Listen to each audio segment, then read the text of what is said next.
में जो नेता हैं उनकी मजबूरियों का भी एहसास करा है। हर आदमी बिहार की गरीबी बदहाली के लिए आंकड़ों का हवाला देता है।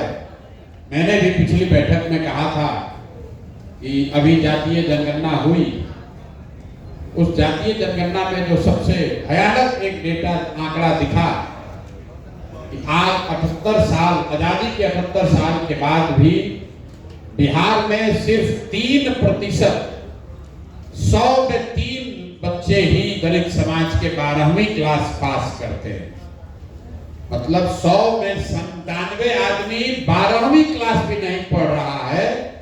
ये 78 साल के विकास के सारे आपके प्रयास के बावजूद के बाद की ये स्थिति है। सामाजिक न्याय के नाम पर, बाबा साहब के नाम पर आप भी जागृत हैं, आप भी समाज के लिए कुछ कर रहे हैं, लेकिन आपके हमारे यहाँ अन्य दलों के विचारकों के, सुधारकों के, नेताओं के प्रयास के बाद भी 100 में 3 ही बच्चा 12वीं क्लास पढ़ रहा है। तो अगर आप 12वीं पास नहीं करेंगे तो आपको आरक्षण का लाभ मिलेगा कैसे? इसलिए जब इस बात को हम लोगों ने देखा, समझा, तो तय किया कि जो बाबा साहब ने बात बताई है उसमें अपने संदेश में सबसे पहले उन्होंने संगठित होने की बात नहीं कही, उन्होंने संघर्ष की बात नहीं कही। सबसे पहले उन्होंने कहा शिक्षित बनो, क्योंकि बिना शिक्षित हुए अगर आप संगठित भी हो जाएंगे तो भी आपको लाभ नहीं मिलेगा।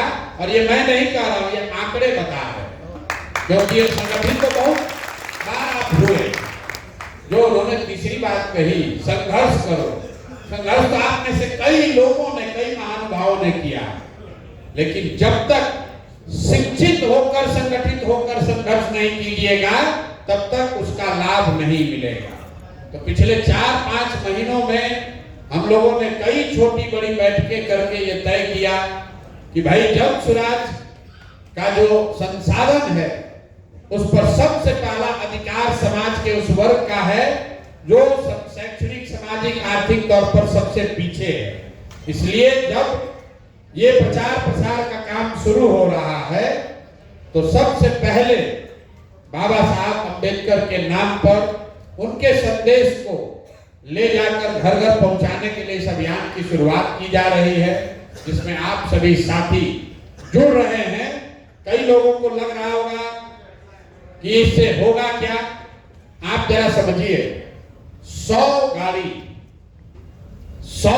जो आपको दी जा रही है, अभी शायद 150 गाड़ी दे रहे हैं, अगर 100 गाड़ी भी आप समुचित तौर पर उसका उपयोग करें, एक गाड़ी पर 4 लोग दिन में अपना सब काम करने के बाद भी 3 गांव में, 3 दलित टोलों में अगर जाकर बैठक करते हैं और बाबा साहब के इस संदेश को पहुंचाते हैं, वहां पर रहने वाले परिवारजनों को, अपने बच्चों को पढ़ाने के प्रति सजग करते हैं, उनको ये बताते हैं कि अगर आप अगली बार वोट नाली गली 4 किलो अनाज, मुर्गा भात और दारू के बजाय जन स्वराज के दलित बंधु योजना के लिए दोगे, जिसमें आपके बच्चों के लिए 10वीं क्लास के बाद 2000 रुपया का वजीफा मिलेगा, जिसमें आपको घर बनाने के लिए 3 बरस के अंदर हर हालत में 3 डिसमिल जमीन मिलेगी, जिसमें सरकारी और गरमजरुआ खास की जमीन के बंदोबस्ती में दलितों को आरक्षित प्रश्रय दिया जाएगा, तो शायद कुछ दलित समाज के लोगों के में जागरूकता आएगी। और अगर 100 टीम 100 गाड़ियों से डेली काम करे तो हर दिन 300 गांव हम लोग करेंगे। और 2 महीना अगर आपने इस काम को कर दिया तो कम से कम 18,000 गांव तक ये बात पहुंचेगी। ये 100 दिन का अभियान हम लोग शुरू कर रहे हैं। 27,000 कागज पर होना चाहिए। मेरा लक्ष्य है कि कम से कम 25,000 गांव में, बिहार में टोटल आंकड़ों के हिसाब से करीब 45,000 गांव हैं, लेकिन करीब 27,000 गांव ऐसे हैं जहां दलित समाज की छोटी बड़ी आबादी रहती है। उन 27,000 गांव में अगर आप आप दिन में 3 बैठक करते हैं, एक बैठक को करने में 2 घंटा लग सकता है, अगर आप 3 बैठक भी करेंगे तो आपके पास वो साधन है, आपके पास जाने के लिए गाड़ी है, आपके पास बताने के लिए बात है, विचार है, वो पर्चा है, वो कैलेंडर है, सब चीज आपको दिया जा रहा है। तो आपके पास जीवन में ये ऐसा पहला मौका ज्यादातर लोगों के पास है कि अगर आप सही में चाहते हैं तो 100 दिन के अंदर बिहार का कोई भी ऐसा गांव जहां दलित समाज के लोग रहते हैं वो अछूता नहीं रहेगा। आपके प्रयास से उस पर यह संदेश जरूर पहुंचा। आपका सिर्फ समय चाहिए और आपकी भावना सही होनी चाहिए। आप शाम में उसी गाड़ी से जाकर अपने रिश्तेदार के यहाँ घूमना चाहते हैं, घूमिए, कोई दिक्कत नहीं, वो साधन आपके लिए दिया जा रहा है। अगर सुबह में मजदूरी या कोई काम कर रहे हैं, आप व्यस्त हैं, आप दिन में 12 बजे से शुरू करना चाहते हैं, कोई बात नहीं, लेकिन एक संकल्प कीजिए, कुछ भी हो जाए हर दिन 3 गांव का लक्ष्य जरूर पूरा करना। अपने सुविधा के अनुसार रूटीन बनाइए, अपने सुविधा के अनुसार रूटीन बनाइए और उन 3 गांव में भी किसके यहां जाना है ये भी सूची आपको दे दी जाएगी।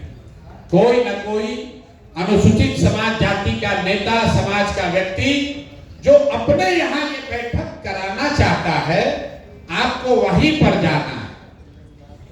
आपको वो सूची मिलेगी, उस सूची को लेकर आप वहां जाइए। कोई 20 आदमी को जुटाएगा, कोई 40 आदमी को जुटाएगा, बड़ी सभा की जरूरत नहीं है।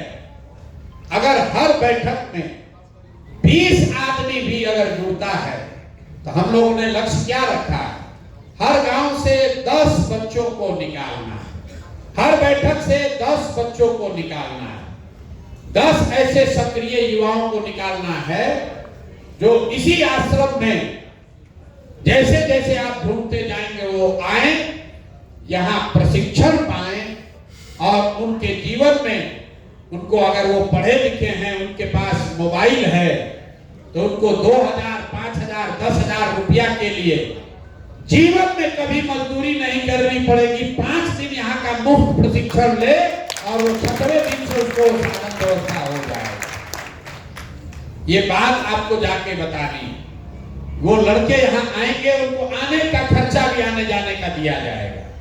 वो आए यहाँ पर 3 दिन 5 दिन यहाँ रहे, प्रशिक्षण पाए और जो मोबाइल और इंटरनेट उसको आता है, मोबाइल अगर उसके पास है और जो हम लोगों ने मिलकर तय किया 12वीं पास है,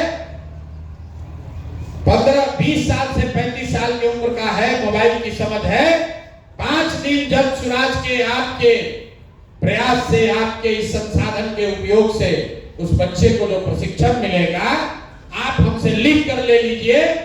अगर जाने के बाद 2-4 घंटा भी दिन में वो काम करे तो उसको जीवन में 2-4 हजार रुपया के लिए मजदूरी करने नहीं जाना। वो पैसा जब स्वराज उसकी व्यवस्था कर रहा है, उनको वो चीज, वो मार्ग सिखाया जा रहा है। आपको कुछ नहीं चाहिए, खाली मोबाइल चाहिए और दिन में 4 घंटा काम करने की क्षमता चाहिए। आप लोग कहिएगा ये कैसे होगा, ये कैसे होगा? आप लोग अभी कभी कई लोग रेलवे में टिकट रिजर्वेशन आप कराए होंगे, रेलवे में टिकट आप कटाते हैं, वेटिंग लिस्ट रहता है, तो उस पर लिखा रहता है 121 नंबर पर फोन कीजिए तो पता चलेगा कि आपके रिजर्वेशन का स्थिति क्या है। आप रेलवे को फोन करते हैं तो कोई आदमी बताता है कि आपका वेटिंग लिस्ट जो 80 था वो घट के अब 45 हो गया। फिर फोन करते हैं 2 दिन के बाद तो कोई आपको बताता है कब आपका RAC हो गया, बर्थ नंबर आपका 56 है। फिर ट्रेन को चढ़ने से पहले फोन करते हैं, पता चलता है आपका बर्थ कंफर्म हो गया। आप फोन कर रहे हैं, रेलवे की ओर से कोई फोन पर आपकी बात का जवाब दे रहा है। जो आदमी फोन पर आपका जवाब दे रहा है उसके लिए रेलवे उसको पैसा देती है, जिसको हम लोग कहते हैं कॉल सेंटर। हजारों लोग वो खेती नहीं करते हैं, वो दुकान नहीं चलाते हैं, वो कपड़ा साड़ी नहीं बेचते हैं, वो सब्जी नहीं उगाते हैं। वो फोन पर जो बात पूछी जा रही है उसका जवाब देते हैं। तो जो हम लोग यहाँ सिखा रहे हैं कि आप अपने बच्चों को भेजिए और हम आप उसको फोन पर जवाब देना, बात करना सिखाएंगे, ताकि जिस कंपनी को भी डेटा कलेक्ट करना है वो बिजनेस आपको घर बैठे मिले। अपने घर में बैठ के 3 घंटा अगर आप फोन करते हैं, 20 को फोन कर लिए, डेली 20 फोन अगर आपने कर लिया तो 2,500-3 हजार रुपया महीना आपके घर बैठे आपके अकाउंट में आता रहेगा। तो जब अभी आप जा रहे हैं तो 2-3 को संकल्प लीजिए।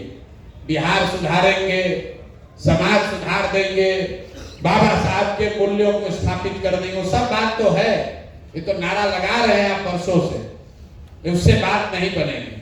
धरातल पर आपको गाड़ी साधन मिला है, 3 गांव में डेली जरूर जाना है, अपने सुविधा के अनुसार जाना है।